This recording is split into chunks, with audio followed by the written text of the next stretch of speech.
What is up, guys, and welcome back to my channel. And today we have definitely a bit of a smaller update than the last video, but still a meaningful one nonetheless, as well as a Kickstarter update that we will be getting into first. And so as you can see here, update number 47, where we are kind of making a card, our own Cyberpunk TCG card. Last week, the Legend type 1 by a fair margin.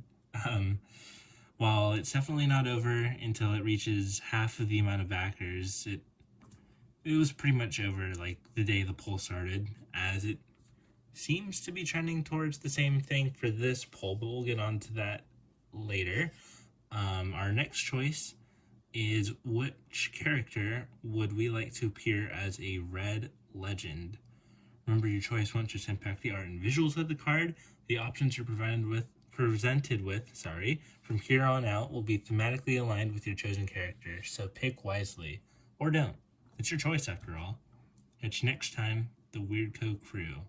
And so, while it is a little disappointing, we do have two choices only between Dorio and Main, who, if you don't know, are part of the crew in the Cyberpunk Edgerunners anime season 1. Main, of course, being the leader of the crew, and Dorio being kind of like the second in command, if that makes sense. If you don't know them, you can definitely kind of look them up, but if you haven't watched Edgerunners, I would advise, if you have the time, even just watching like the first episode to get a little bit of a grasp on them. Because if you look them up, then odds on you're probably gonna end up seeing spoilers. But yeah, Main winning 72% to Dorio's 28 right now.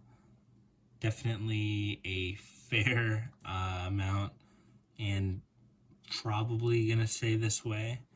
But yeah, as I said earlier, until this reaches, I forget what it is, like 25,300 something. I think it's 383. I might be wrong on that. I made a post on it on Twitter, just kind of about this, and that has the specific number if you would like to go check there. Or you can just check the amount of backers for the Cyberpunk TCG Kickstarter. -1 because it's an odd number, divided by 2, and then add 1 to that number, and you'll get the same result. But that's not the main point of the video today. Just some news PSA to let you know. A big part of this video, and really the main focus, is that there are a handful of new cards added to the database. So as you can see here, just right off the rip, Swordwise Hustle is back, if a bit different.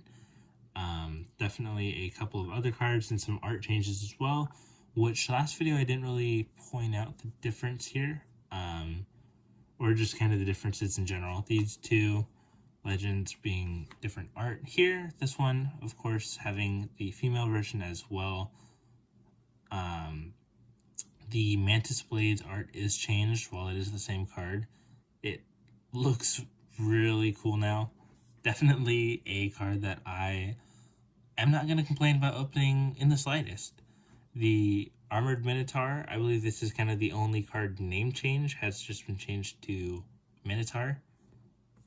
And a new card was revealed today on the socials, and it is All Is Lost. Looks pretty good. We'll be going over that later. A couple other changes. Another new card added today. No post about it, just kind of showed up in the database, is Off-Duty Malfini, who, as with the others we'll be going over later, a Voodoo Boy ganger. Art looks pretty cool for that card too. Every time I see that M Smasher card, that art is just amazing. But if you look next to it, a certain Choom is finally back. Definitely the strongest card that there was, and as we'll discuss very shortly, he may just still be the strongest Choom on the block. A couple other cards are back. Mandibular Upgrades art is different, kind of zoomed out now to show the reflection of the woman with the faceplate off. And then it kind of hanging there, and you get to see more of the desk clutter. Very good art. Glad we get to see a lot more of it with it being more zoomed out now. There is a change to Corpo Securities art. Definitely like that one better than just the hologram standing around two corpos sleeping in a bed. The Atlas has changed stat-wise, and I'm pretty sure Corporate Surveillance has been changed a little bit art-wise, just with being zoomed out a little, but I could be wrong on that. Psycho Squad is a new card that's been added. Pretty vanilla though. Dying Knight's back, changes to Flathead, changes to Floret, and we'll be going over all of that in the next segment of the video. And starting off this segment, we'll be going over a kind of more of a vanilla card that has been changed, but also just the color yellow, so we can get to Jackie faster because that's on the thumbnail. I know that that's what at least a couple of my friends have really kind of been talking about and wanted to know about the changes and just been talking about, because as I have said before, it was easily the best card that we had, or just that was there or known to us. And yeah, but starting off with T-Bug, she is now costs one more to cast, has one less power, so instead of 3 for 5, she's now 4 for 4. She also has had her RAM increased from 1 to 2. Still a Merc Netrunner tag-wise. As you'll see later on, that changes with a couple of cards. And now she has a defeated trigger, which is kind of like a one-time Crochet Optics trigger, where she can look at all friendly face-down legends. Then you may call a legend for free. So saving 1 eddy on that. It's alright in general. It cannot... So let's say you're playing your turn, right? You flip up a legend, you swing with T-Bug, and she gets blocked and dies. You cannot then flip up a second additional legend. It's only one on your turn, and then the one on your opponent's turn during the react phase. After kind of the attackers from your opponent are declared. Elsewise, you're just throwing away an eddy on that. Kind of sideways change, just kind of okay. Not too hot on it though, as I wasn't in the card in general. But moving on to the big change, Jackie Wells is still the best card that we know of. Just to spoil it and say it outright, I'd argue he's still broken. He is now only 2 yellow RAM instead of 3. So if you're playing a singular yellow legend, you can play him in your deck. He has 2 more base power. He only dies to 1 piece of removal in Carnage at the Coliseum. And even then, your opponent has to buff up theirs to at least 8 or 9 actually. Plus, if you have any gear on Jackie, then that. But I guess if you do, then he also is subject to Cyberpsychosis. So technically 2, but really just 1 kind of outright that can deal with him. And if you've been kind of reading the card over, you'll see he now has an attack and defeated trigger. His attack trigger is give this unit +2 power this turn for each friendly gig with an even value.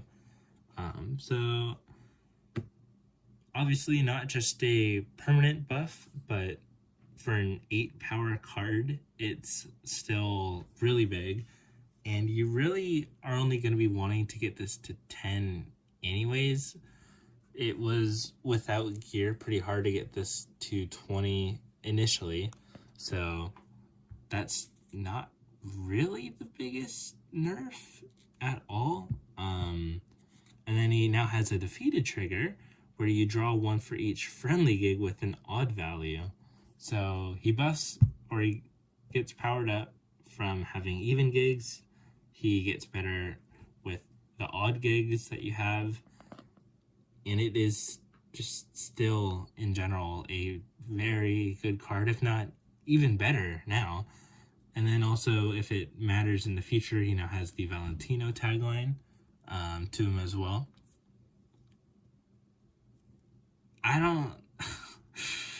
I hope there is something that can take him down or just affect him beyond straight up having a giant blocker or just enough blockers to kind of tank him.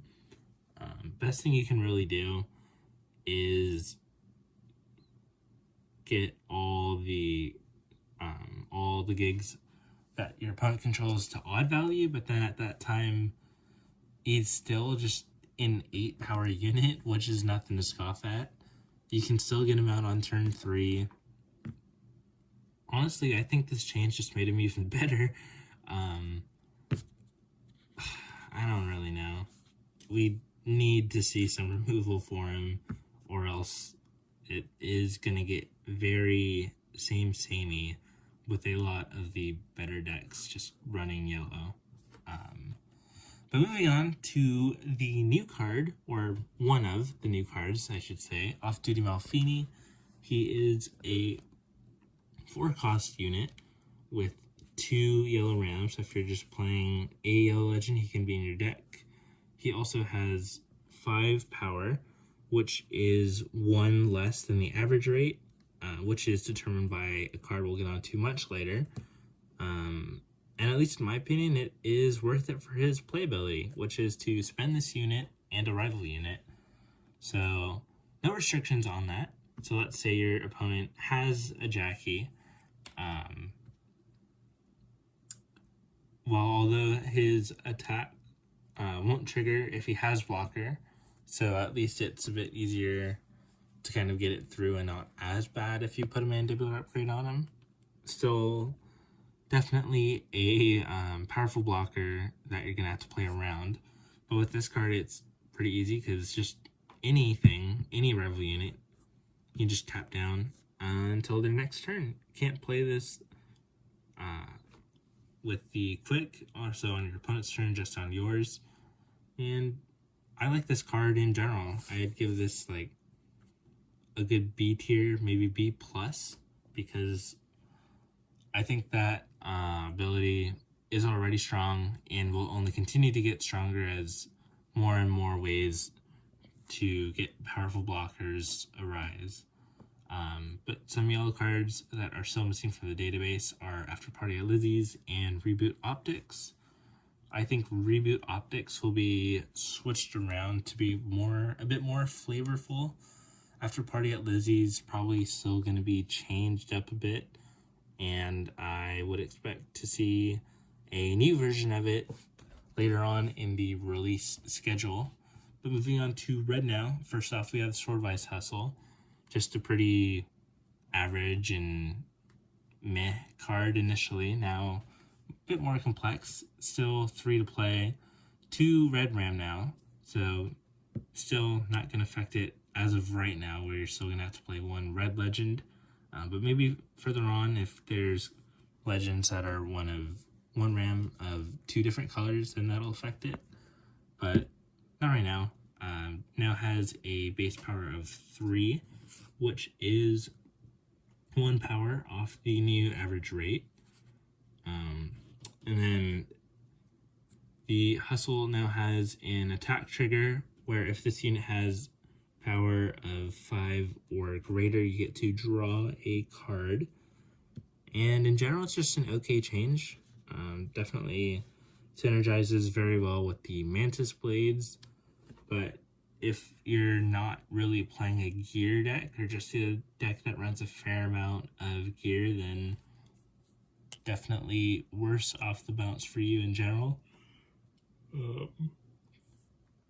Yeah, not really much else to say about it. Still pretty average type card. Moving on to the formerly Armored Minotaur, now just Minotaur. Initially, I gave this card the grade of an A, and we'll see if it still holds up. It now costs 1 more to cast. It has 2 less red rams, so instead of needing 2 red legends to be able to play this, you only need the 1. Still has 9 power. Still has the same tags, but the play trigger has changed a bit. It is now, if you have more street cred than a rival, then you defeat a rival unit with power 5 or less. So the effect is the same, just the necessities to actually have that effect have been changed to generally what a lot more of the red cards are running with now, where it's just need to have more street cred than a rival, and the inverse of what a lot more blue cards are running with, where you need to have less street cred than a rival. Still fine. Definitely a bit more change to reflect the rate. I think it'll still be good, if a little bit worse, or just harder to get off that trigger in general. But still not a bad card whatsoever. But moving on to Satori, Sword of Saburo. Sorry. It is a general buff to this card. It has 1 less red ram, which again will be more relevant in future sets rather than now, or at least seemingly. It also provides 1 more power buff to the unit or legend that it is equipped to, and the effect is now not only on attack. So if you give this card or attach this equipment to a blocker or gear, second magic terms, then whenever this unit finds a fight against a rival unit, you get to draw 1. So a lot more kind of flexible, again, just a general buff with the more power and yeah, more wider array of places that you can use this card. And then with the new card, or one of, I guess, the new one that was revealed today, we have All Is Lost. It is a 1-cost program, 2 red rams, so you just need to be playing 1 red legend, jeez. 1 red legend. Sorry. It has the tag of Zeta Tech, which I assume the tags will be more important further on. It is not a brain dance, but it does synergize well with cards like V Street Cred and Meredith Stout. It is generally going to be good or just really good in decks that focus on recursion, like the 2 cards that I previously mentioned. But also, it's not bad, especially if you're just not in a very program-heavy deck. Looking at the top 3 cards out of the 33 maximum by the time you could play this isn't bad at all. Looking at 1/11th of your deck should be able to net you a unit if this is going in the right decks. And then with all programs and gears, when it's at its worst and you really don't need it at all, you can just sell it to help round out your curve. And then the red cards that are still missing from the database are the Ruthless Lowlife Unit and the Industrial Assembly Program. Out of these 2, I'd say to expect them both to return in a different form. I didn't really think the Ruthless Lowlife was going to stay the same. One of the more worst and conditional cards. And then I'd expect the Industrial Assembly to just change, where instead of the 7+ street cred, you need to have more than your opponent, but more than not to stay the same. Moving on to green now, though, we'll start off with Corporate Security. It just, looks better visually, as I mentioned before. But the only real change with this card is that it now has one less green ram, which will likely only be relevant in the future. So we'll be moving on. And then this is the new average. We have Emergency Atlas going down from a 4-cost 7-power unit to a 3-cost 4-power unit. Now also only has one green ram. And then it also has different tags, where before it was Vehicle and Corpo.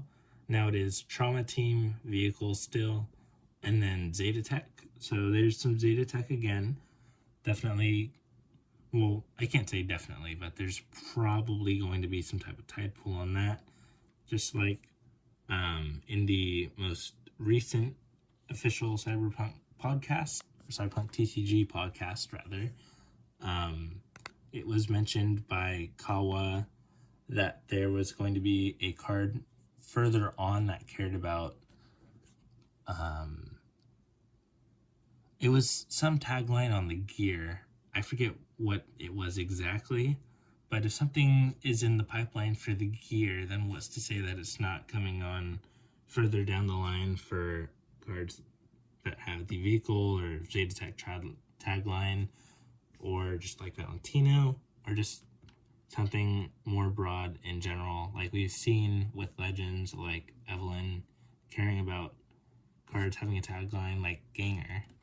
But moving on to Sandevistan, that was it, actually. It was the Cyberware tag that he said there was a card in the line or in the pipeline to be revealed that cared about that tagline specifically. But the Sandevistan has been changed.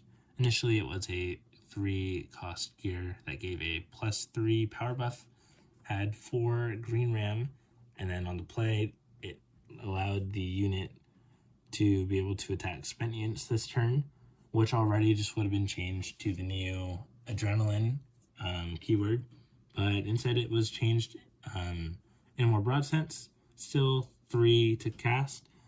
The ram has been decreased to 3 now instead of 4, and it now only provides a 2 power buff instead of 3.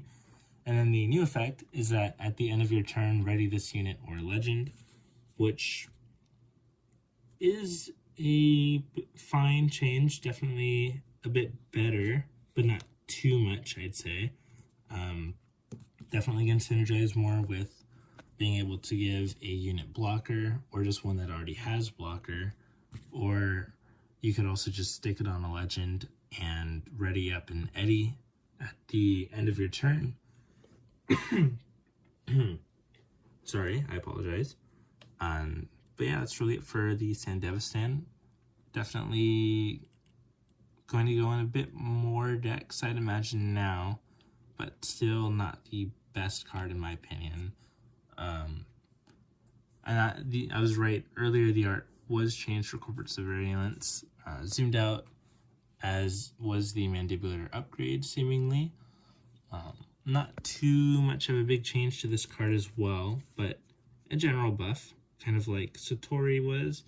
This program now is 1 less green ram, and then has the new tag of Corpo and a more broad effect, where initially it could only spend a rival unit with cost 3 or less. Now it can spend a rival unit with cost 4 or less, which was actually something that I kind of suggested when going over this initially. I like this change. I definitely think it's still mainly just an okay card, and the fact that it's not a quick card, so still just can be used to tap down some attackers, but a good change. Definitely a step in the right direction for this card. But one card that we have no idea about is Goro Takamura losing his way. Must have lost his way from the database because he's still not there. But moving on to the last color in blue now, we have Evelyn Parker Scheming Siren to start off, and a change that I believe is generally positive for her. She is still 2 cost. The RAM has been increased from 1 to 3 now, though, so you're going to have to be playing 2 blue legends instead of just the 1 to be able to put her in her deck. And then her power has been decreased from 1 to 0, so she's kind of now in the Hanako spot where even if she attacks, unless she has some sort of gear on or a way that her power is buffed, she's not going to steal any gigs, because you need to deal at least A damage to steal a gig. But now she has an attack trigger where you will draw 1, and then if you have more street cred than a rival, you will discard 1. So a bit inverse to Yorinobu Arasaka, where you need more street cred than, or just more than 20 to not discard. Definitely more flavorful with blue and wanting very low street cred and minimum gigs, typically just less than your opponent otherwise.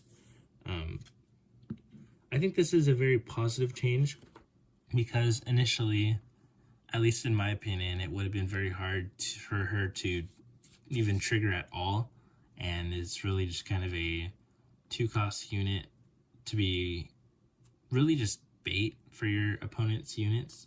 Now, while she likely will still be destroyed very soon if your opponent is attacking smartly, you will get the draw off regardless, and likely you'll be able to avoid the discard through the typical blue means. Moving on to the Flathead, though, he also has not changed too much, but in a bit of a similar way to Evelyn. He has 2 more power, though, so he now is a 7 powered unit for 5 cost. The RAM is still 3, and he still has the tags of Drone and Militech. But now, if you have less street cred than a rival, this unit can't be blocked, instead of having 7 or more street cred, which is a good flavor change to reflect blue. Otherwise, this card likely should have been in red. Interestingly, though, this unit, at least seemingly, can now be sold as well. So if you look here, Evelyn doesn't have the symbol, and this is a change that I don't think a lot of people are going to pick up on, but that is very interesting. It's almost kind of like a MDFC for Magic the Gathering, where it's like a spell or a unit on one side, or you can sell it for an eddy, or play it as a land in Magic on the other side.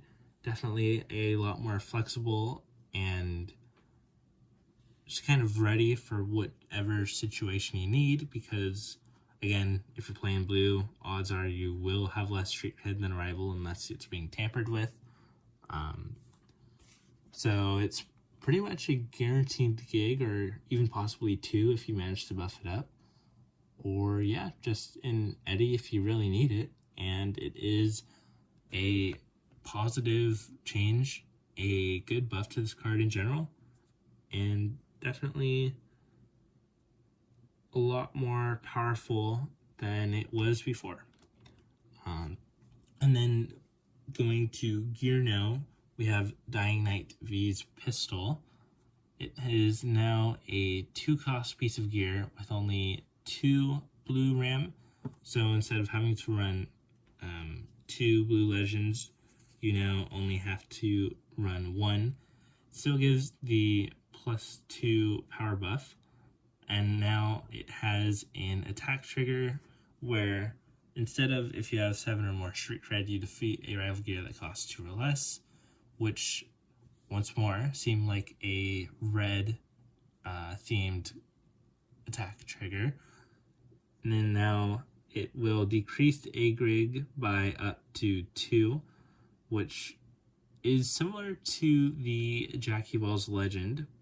And then at the end of your turn, if this unit is named V Ready 2 Eddies, which can ready a legend or just one of your sold cards in the eddy area.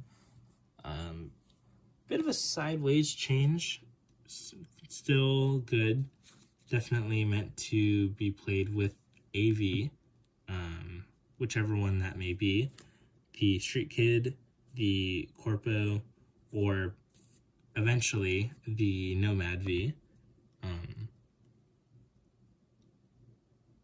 It also, if the trigger goes off the turn it's played, it technically pays for itself, but there's no more gear removal in the game, so give and take, but not too bad. Definitely more kind of specified now, though, than it was before. Moving on to Floor It, though, definitely a positive change for this card. I think that the old version was nearly unplayable, and definitely one that more often than not you'd really just sell. Now it is only 1 cost to play, 1 blue ram instead of the 2, so it can go in a deck where you'll need a blue legend.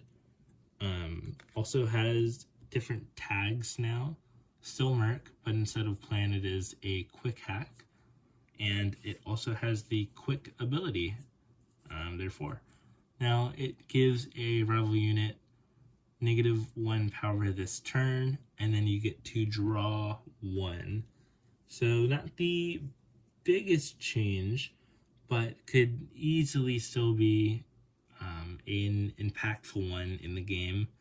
And then just a cantrip where you're paying 1 to cast this card and then draw it. So going down a resource, getting a kind of meh ability, and then drawing 1 is generally not a bad play. So seems actually decent now rather than where it was before. And yeah, positive change for this card in general. Moving on to the last new revealed card, though, we have Psycho Squad. Kind of the new version of the Delamine Cab, which is still missing. This unit is 1 blue ram. It is 4 to cost, has 4 cost to cast it, and then it has 6 power. So the new average rate, therefore, we can take from it is 4 eddies equals 6 power on a unit as the base version. While this card is boring, it is still helpful in that factor, and I am glad that we have a version of this card. And also, again, if it will possibly matter in the future, this unit has the NCPD tag. And then the blue cards that are still missing from the database are the Delamine Cab, as previously mentioned, and then the Lucy Legend likely will not be put into the database until much later when we actually find out what she does, or just kind of more with the broad set release when we actually get the Nova Rare promo versions of the Legend. Couple takeaways is that these were generally good changes in my opinion. It continued the flavor change wins, whereas it really kind of set the cards in the color that the abilities actually seem to be, or just change the abilities or effects to further match the color, the color's identity that the card is in. So positive on that front. A big thing to note that I mentioned previously is that there's now no gear removal besides just defeating the unit or go soloed legend that it's attached to. Generally, the cards became more complicated in this. There were 2 or 3 cards where what you see is what you get, where it pretty much just has, like Delamine Cab here, no abilities, just the cost to cast it, the power, and then the ram on it. So seeing more of the intricacies of the game looks positive for the most part, but we still need a Jackie nerf in some way, or else I just see that card like every deck running a yellow legend to be able to put him in there. But that brings us to the end of the video. So I would like to thank you for watching to the end if you have done so. And I hope that you have a lovely rest of your day. And hopefully I will see you back here for the next one. Peace out, chums.